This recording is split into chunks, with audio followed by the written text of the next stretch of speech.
لیکن آرات تو نہیں توڑے جا سکتے. ہم پہ جو حالات آ رہے ہیں، خوشی کے حالات ہیں، غمی کے حالات ہیں، اس کو کیسے توڑا جائے گا؟ اس کو نہیں توڑا جا سکتا ہے. لیکن اب جو حالات ہیں اور جو حالات ہمارے سامنے آئے، اب سردی ناپ لی جاتی ہے، گرمی ناپ لی جاتی ہے، بہت ساری چیزیں ناپ لی جاتی ہیں. کتنی گرمی ہے، کتنی سردی ہے، کتنا بخار ہے، کتنی ٹھنڈک ہے، ساری چیزیں جو ہے ناپ لی جاتی ہیں. دیوار میں گھڑیاں لگی ہوئی ہیں، وہ گھڑی بتاتی رہتی، نیچ کوت ہوتا رہتا ہے، بتاتی رہتی ہے.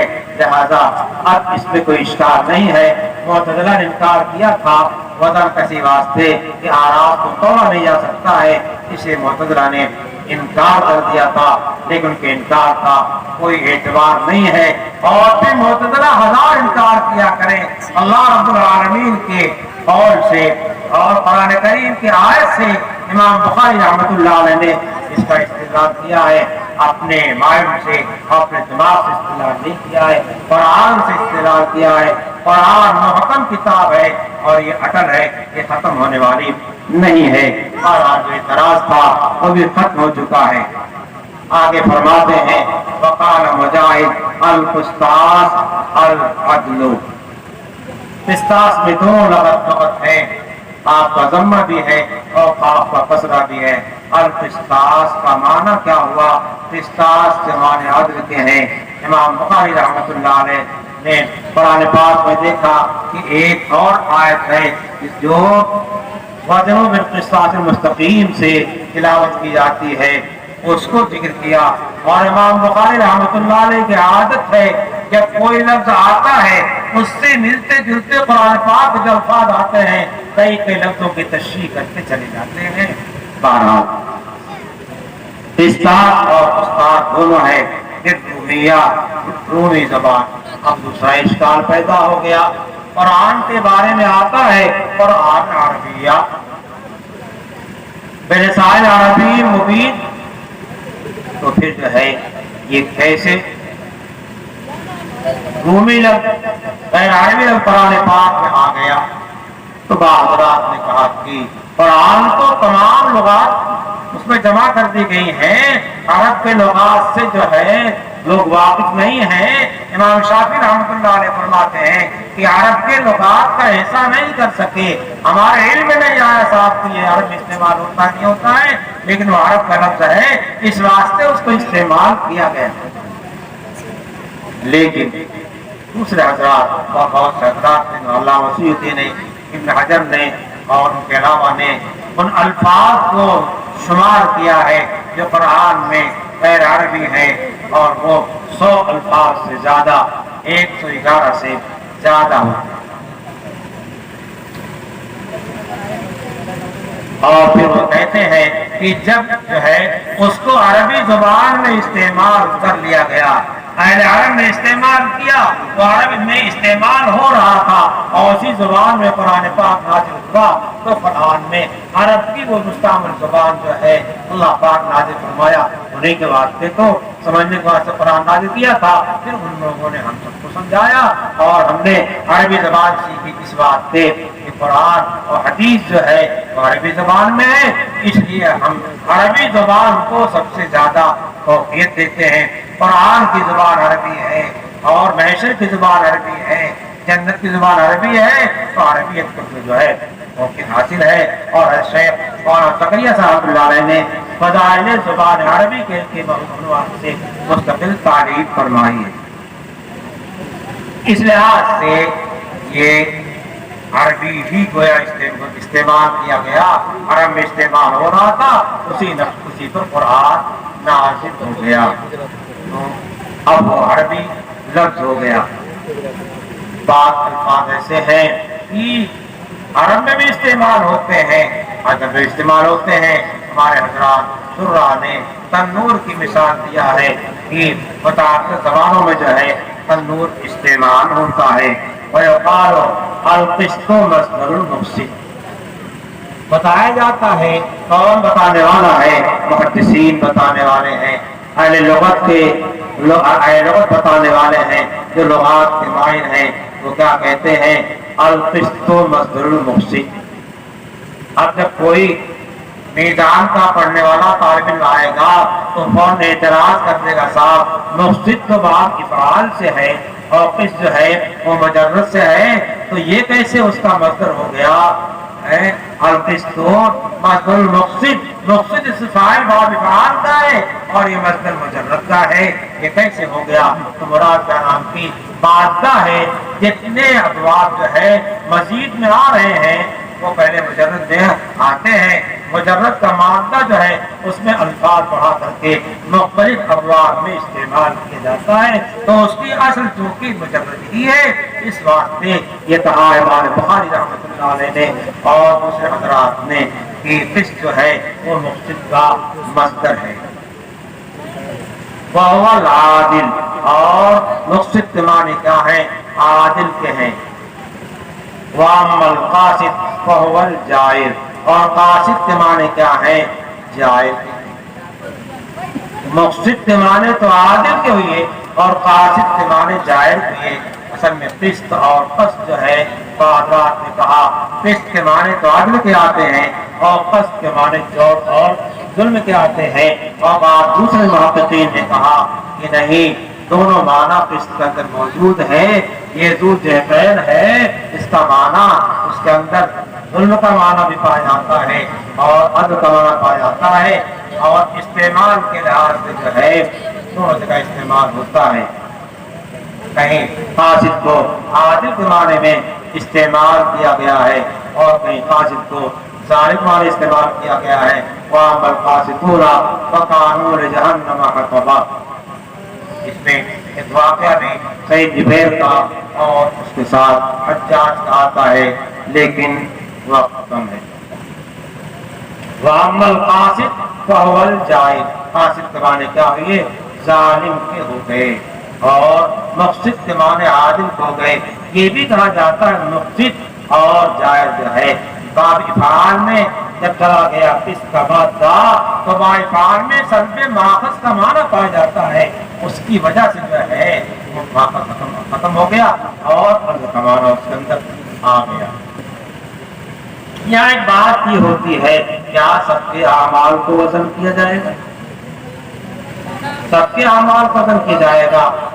ایک بڑی جماعت 70,000 لوگوں کی ایسی جنت میں داخل ہوگی جو بلا حساب و کتاب داخل ہوگی۔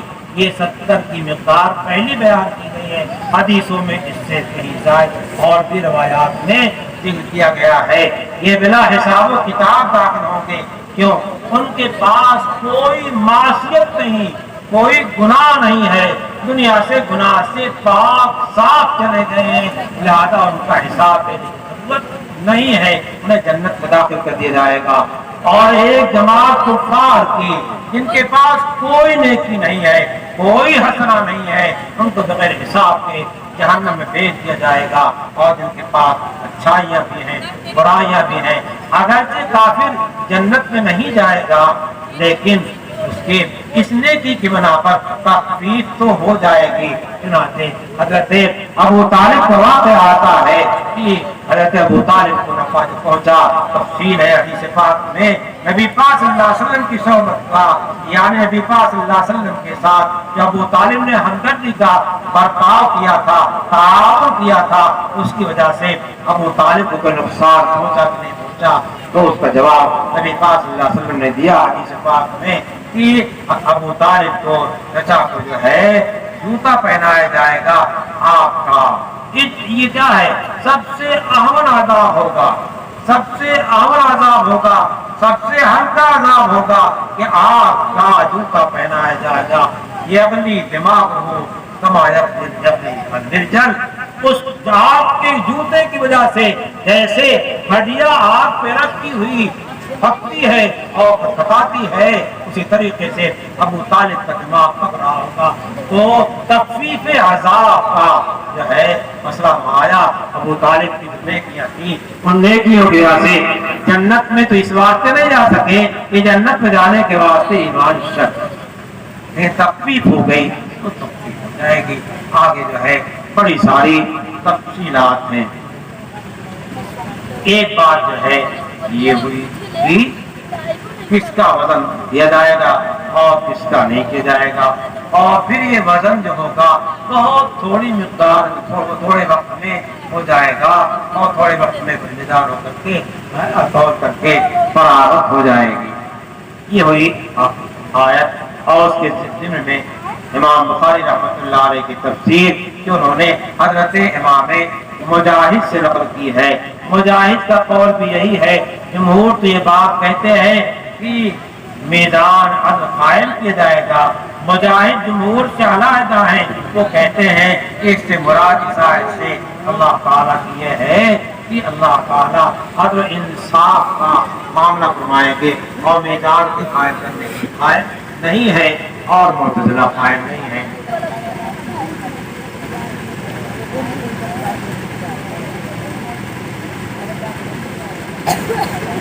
آگے امام بخاری رحمۃ اللہ علیہ نے اس لفظ کے ثابت کرنے کے واسطے روایت ذکر کیا ہے۔ احمد ابن اشکاب امام بخاری رحمۃ اللہ علیہ کے شاگرد ہیں، اشکاب بھی پڑھا گیا ہے، اشکاب بھی پڑھا گیا ہے، منصرف بھی پڑھا گیا ہے، غیر منصرف پڑھا گیا ہے۔ قال حدثنا محمد بن حسین عن عمارة بن القعقاع عن ابي زرعة عن ابي هريرة رضی اللہ تعالی عنہ۔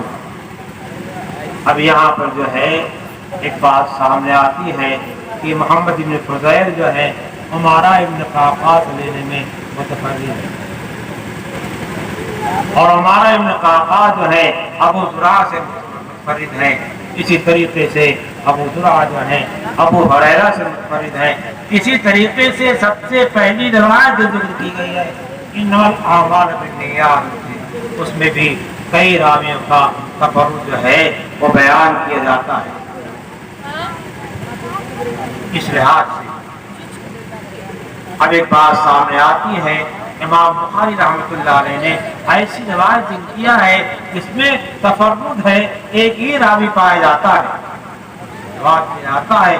علماء نے جب جو ہے روایات کو دیکھا اور حدیثوں کا انداز دیکھا، قرآن پاک کا انداز دیکھا، اور پھر ان مضامین کو تلقی بالقبول کر لیا اور لے لیا، تو اس کا درجہ جو ہے وہ بڑھ جاتا ہے، اور کبھی دوسری روایات سے جب قوت اور اعتزاز ہو جاتا ہے تو مقام جو ہے بڑھ جاتا ہے۔ اس واسطے ان دونوں حدیثوں کا مقام بہت بڑا ہوا ہے۔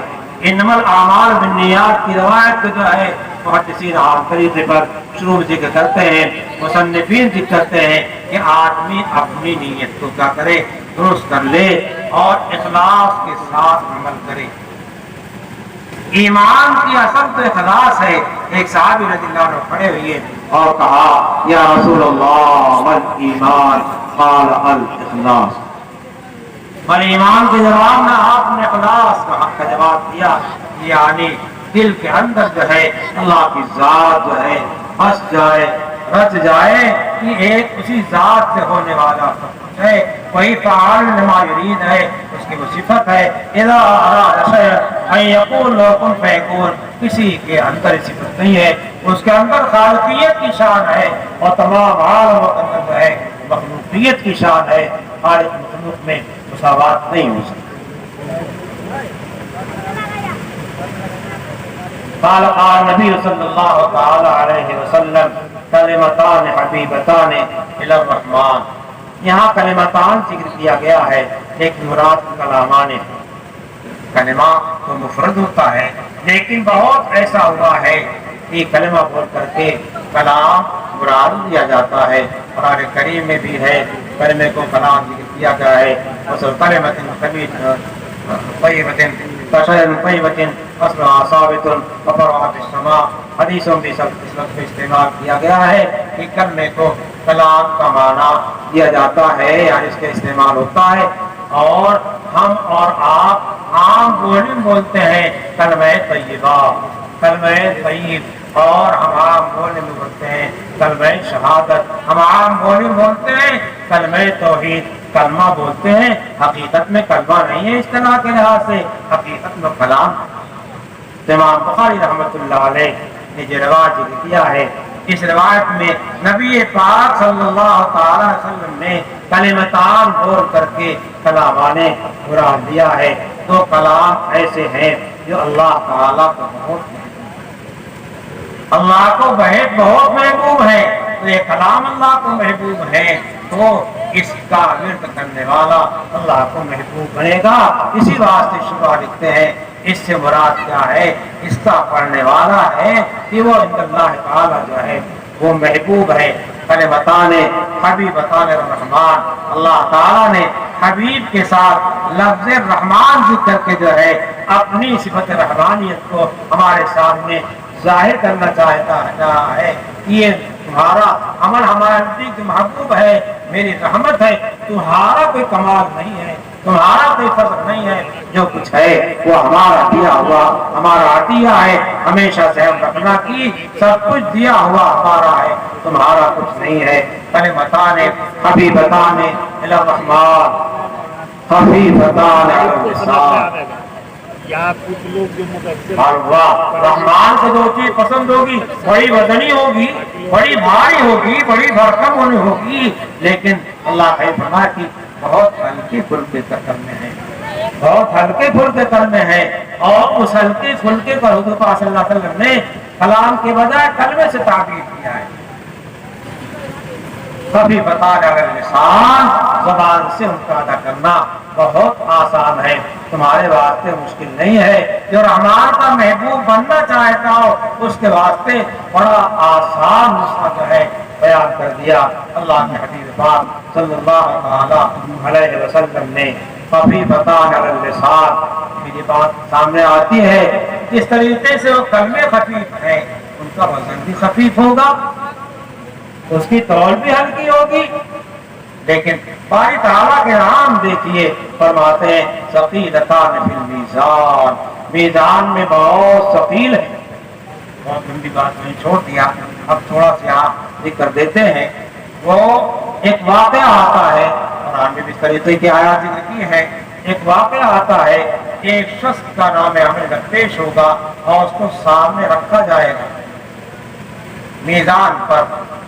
اس کے گناہوں کا پلہ ایک دم وزنی ہوگا، نیکیوں کا پلہ ایک دم خالی. اب بڑا مسئلہ 99 دفتر ہوں گے، کتنے بڑے بڑے فیض کافی کتنے بڑے بڑے دفتر ہوں گے؟ نہیں، کمقبل بسر جہاں پر نگاہ جائے وہاں پر اس کے صفحات نام اعمال رکھ دی جائیں گے ترازو میں، اور گناہوں کا پلہ بھاری ہو جائے گا.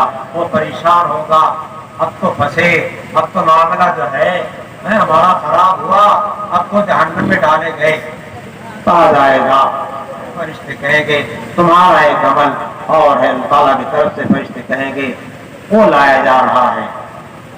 تو بطاقہ لایا جائے گا، جو ہماری زبان کہہ لیجیے ایک پرچی لائی جائے گی. اس پرچی میں کیا ہوگا؟ تم شہادت اشہد ان لا الہ الا اللہ وان محمدا عبدہ ورسولہ، اور اس کو رکھ دیا جائے گا اور یہ پلہ وزنی ہو جائے گا اور برائیوں کا جو ہے ہلکا ہو جائے گا. ایمان کی یہ قیمت ہے.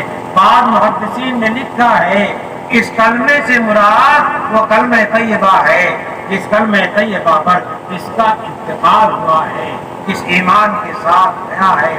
کلمہ چاہے پڑھتا ہوا گیا ہو اور چاہے کلمہ شہادت کی تصدیق جو ہے دل کے اندر سویدائے قلب کے اندر لے کر کے گیا، بہرحال وہ رکھا جائے گا اور وزنی ہو جائے گا. اسی سے بات کیا ہے کہ اعمال کو جسمانی شکل دی جائے گی. ابن عباس فرماتے ہیں ان الاعمال متجسد، اور بھی منقول ہے دوسرے حضرات سے جسمانی شکل دی جائے گی. پھر وہ اعتراض ختم ہو جاتا جو کہا جاتا تھا آراز ہے تو کیسے توجہ رہے گی، تفسیر نہیں جانا چاہیے. کیا کلمے ہیں؟ سبحان اللہ و بحمدہ سبحان اللہ العظیم، سبحان اللہ و بحمدہ سبحان اللہ العظیم. امام بخاری رحمۃ اللہ علیہ نے کتاب کو شروع کیا ہے کہاں سے؟